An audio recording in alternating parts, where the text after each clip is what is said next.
ሰላም ውዴ የሽታቱብ ተከታታዮች እንዴት ናችሁ? ሰላም ናችሁ ወይ? ሁሉ ሰላም? እኔ ጋር ሁሉ ሰላም ነው። ያው አዲስ ከሆናችሁ ቤቴን ሰብስክራይብ፣ ላይክ፣ ሼር፣ ኮሜንት እያደረጋችሁ አበረታቱኝ እንድታበረታቱኝ በትህትና እጠይቃችኋለሁ። ቤቴንም ያው ሰብስክራይብ አድርጉልኝ፣ ላይክ አድርጉልኝ፣ አስተያየት ስጡልኝ፣ በኮሜንቱም በሁሉም ነገር አስተያየት ስጡልኝ። እንግዲህ በዚች ከትላንት ጀምሮ እንግዲህ እስከ ዛሬ ድረስ ያው በቲክቶክም ያው ቲክቶክን የተቆጣጠረው አንድ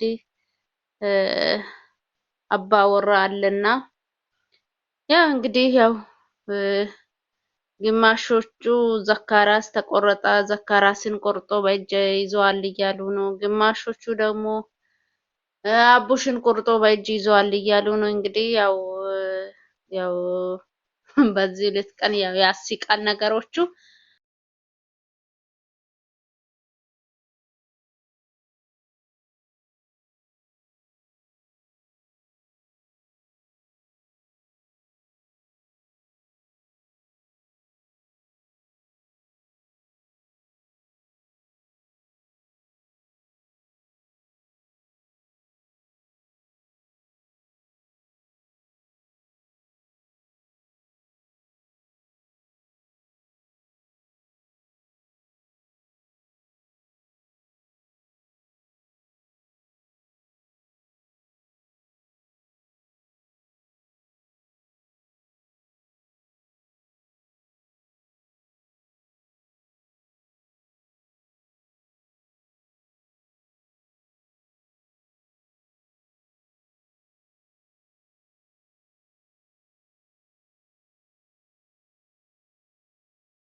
ተዘዋውሩት እንደዋለው እኛም የተዘዋወረውን ምስልም በቪዲዮ የታገዘውን እንቅስቃሴ ያለበትን ምስል ተመልክተናል።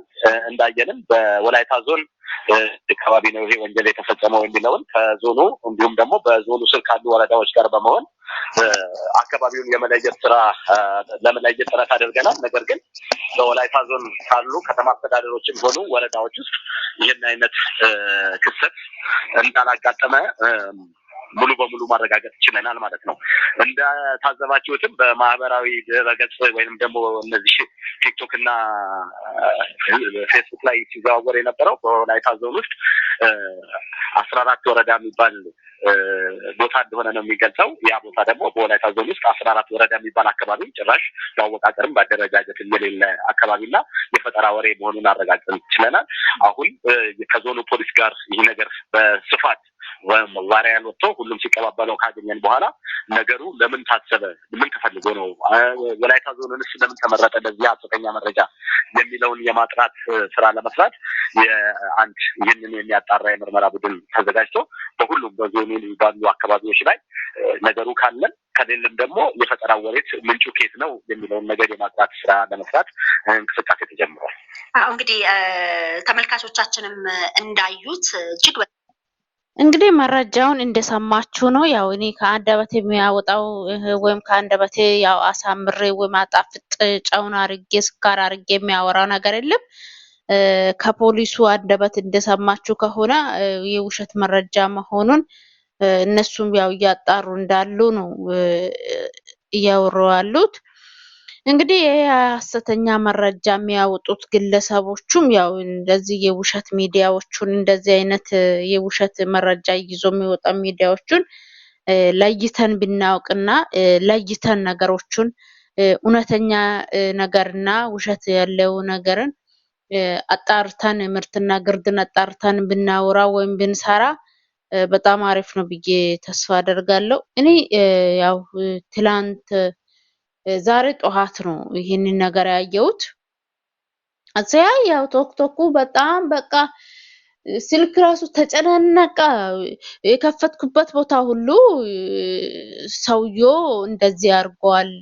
የከፈትኩበት ቦታ ሁሉ ሰውየው ዘካራስን ቆርጧል፣ ሰውየው አቡሽን ቆርጧል፣ ሰውየው ሙልሙልን ቆርጧል፣ ሰውየው ምን እንደሆነ ባይጃዝ ይዟል እያሉ በስመ አብ። ሰው ግን ስንት ድርጊትና ስንት ግን አይምሮአችን ጭንቅላታችን ጥሩ ነገር እንደዚህ ብንይዝና ጥሩ ነገር እንደዚህ በአይምሮአችን እንደዚህ ሰሌክት አድርገን እንደዚህ ሶሉሽን ብንሰራ እቺ ዓለም የት በደረሰች የት በደረሰች፣ እኛም ደግሞ የት በደረስ ነው። እንጃ እኔ እንጃ። የሰው ጭንቅላት የሰው አይምሮ አስተሳሰቡ እኔ በጣም እኔ አንዳንዴ ቆም ብለን ስናስብ በጣም ነው ግርም የሚለኝ ማለት ነው። ሰው ግን ለመልካም ነገር እንደዚህ አይነት ጭንቅላቱን ለመልካም ነገር ቢጠቀም መልካም ነገሩን እንደዚህ አይነት ሶሉሽኖችን እንደዚህ አይነት አይዲያዎችን ቢሰሩ ኢትዮጵያ የት በደረሰች፣ ኢትዮጵያ የት በደረሰች፣ የት በደረሰች። እኛ እንኳን እንደዚህ ሰው ቤትና ሰው ሀገር እንደዚህ አንከራተትም ነበር። ሰው ሽንት ቤትም አናጥብም ነበር። አይምሮአችን እንደዚህ አይነት ለተልካሻ ነገሮች የምንጠቀመው አይምሮአችን ለጥሩ ነገር ብንጠቀም የት በደረስነው ጎዶቼ፣ የት በደረስነው ጋይስ፣ የት በደረስነው፣ የት በደረስነው ነው አልኩት። በጣም በቃ ሚዲያን በጣም ነው ቁጥጥር ስር እንትን ያደረገው። በቃ ሚዲያ በቃ ተጨናንቆታል። አዋቂውም አላፊውም አግዳሚውም ሁሉም በቃ ከዛ ሰውዬው ጋር ነው። በምን መንገድ እንደተለቀቀ ባላውቅም እውነቴ ነው በጣም ነው የተጨናነቀው ሚዲያው ማለት ነው። ስለዚህ ያው እውነቱና ውሸቱን ለይታችሁ ሚዲያ ብትወጡ፣ እውነትና ውሸትን ለይታችሁ ነገሮችን ብትሰራጩ ወይም ብትቀባበሉ ደስ ይላል ብዬ አስባለሁ። እኔ እውነት ለመናገር ትልልቆች ሚዲያዎች ነው የሄድኩት እኔ ዛሬ ማለት ነው። አሁን ሁሉንም ቦታ አይቼ እንድስቲ ትልልቅ ሚዲያዎችን እስቲ ሊመለከት ብዬ ስክሮል እያረኩ ሲመለከት ኢንፎ ሚዲያውን አገኘው። ኢንፎ ሚዲያው ደግሞ በጣም መረጃዎቹን አጣርቶ ሁሉ ነገር እንትን አጣርቶ ነው የሚለቁት ማለት ነው። ሸገር ኢንፎ ሚዲያ ደግሞ እኔ እውነተኛ መረጃዎችን ሲፈልግ ደግሞ ወደ ኢቢኤስም ጎራ ይላሉ። አሁን ኢቢኤስም እየተበላሸች ነው። አንዳንድ ነገሮችን እያየን ነው። እሱንም ማሳምን ነገሮችን እየሰሩ ነው። እሱም ኢቢኤስም እየተበላሸ ነው። ስለዚህ ያው ትልልቅ ሚዲያዎቹን ቀድማችሁ ነገሩን ከምትሰራጩ ወይም ነገሮችን ከምትቀባበሉ ቀድማችሁ ትልልቅ ሚዲያዎቹ ሄዳችሁ ይሄ ነገር እውነት ነው ብላችሁ ትልልቅ ሚዲያዎቹ ሄዳችሁ ማየት አለባችሁ። ነገሮችን አጣርታችሁ ብትቀባበሉም ዳና ነገሮቹን እንደዚህ ተቀባብላችሁ ቢሰሩም አሪፍ ነው ብዬ አስባለሁ። ስለዚህ ያው ይሄ ነው ነገሩ። ያለው ነገር ያው ከዛሬ የሰበሰብኩት ኢንፎዎቹ ይሄን ይመስላል። ቤተና ሰብስክራይብ፣ ላይክ፣ ኮሜንት፣ ሼር እያረጋችሁ አበረታቱኝ፣ አስተያየት ስጡኝ። የተሳሳትኩት ነገር ካለ ይሄንን አስተካክይ በሉኝ። ያው ሰው ሆኖ ማይሳሳት ብረት ሆኖ ማይዛግ ስለሌለ ይሄ ነው የዛሬ ኢንፎ ሚዲያ። ይሄ ነው የኔ ኢንፎ ደግሞ ይሄ ነው እላችኋለሁ። መልካም አዳር እንላችሁ። ቻው፣ ደህና ሰንበት።